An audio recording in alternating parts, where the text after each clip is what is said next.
Assalamualaikum warahmatullahi wabarakatuh. Saya Yudi Pramuka, tukang donat dari para YouTuber tertua di semesta.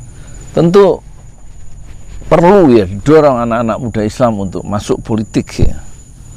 Kalau tidak, kita ketinggalan kereta ya.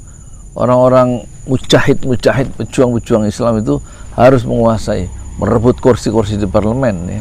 Tentu lewat partai kan, tapi persiapan diri itu perlu dilakukan dengan ilmu untuk masuk dunia politik, sehingga waktu masuk politik itu menjadi orang yang sangat bermanfaat ketika menggunakan kekuasaan. Kita lihat ya, Kaisang Pangarep yang awalnya bergerak di bidang usaha, awalnya dibilang nggak tertarik dengan politik, sekarang mulai tertarik dengan politik ya. Jadi lengkaplah sudah, kata Rocky Gerung ya, sekarang dinasti politik Jokowi.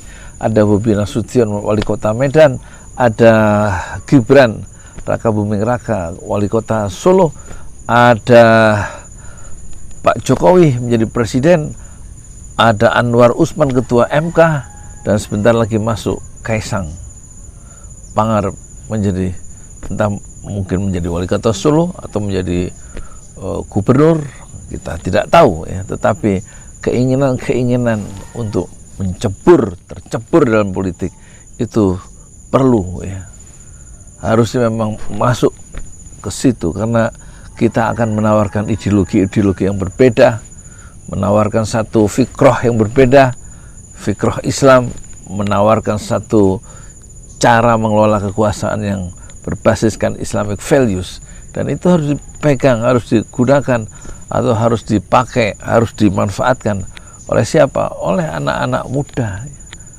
Sebagaimana Anies sudah mengatakan bolak-balik, kalau politik tidak diisi oleh orang-orang baik, tentu politik itu pasti diisi oleh orang-orang yang jahat ya.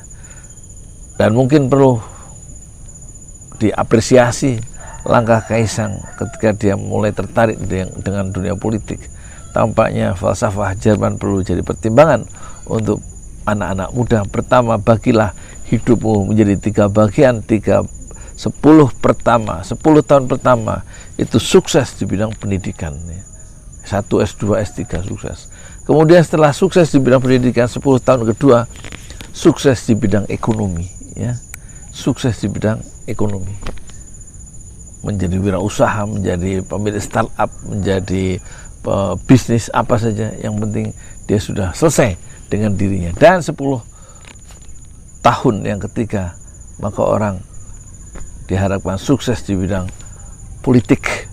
Dan itulah yang tampaknya jalur itu yang sedang dimainkan oleh Kaisang. Setelah sukses di bidang pendidikan, kemudian dia sukses di bidang ekonomi, dan kemudian tampaknya dia akan meraih sukses di bidang politik dengan memanfaatkan momentum, yaitu privilege ya, fasilitas-fasilitas yang dimiliki oleh sang bapak, yaitu Pak Jokowi, yang memiliki sumber resources yang besar, memiliki jaringan pertemanan, memiliki networking, dan di atas privilege, fasilitas sang ayahnya itu, tampaknya Kaisang Pangarep akan bisa mencapai apa yang dia inginkan, apa yang dia cita-citakan sebagai seorang politisi muda.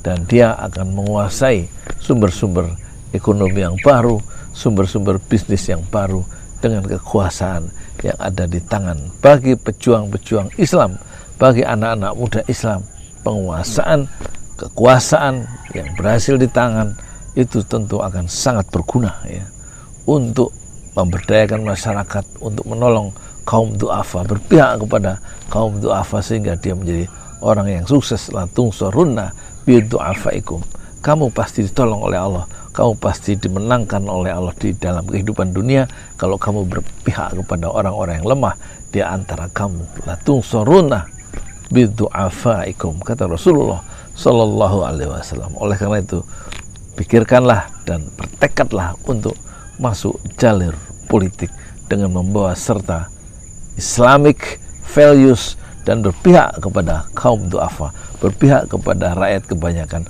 berpihak kepada orang-orang yang lemah di antara kalian. Assalamualaikum warahmatullahi wabarakatuh.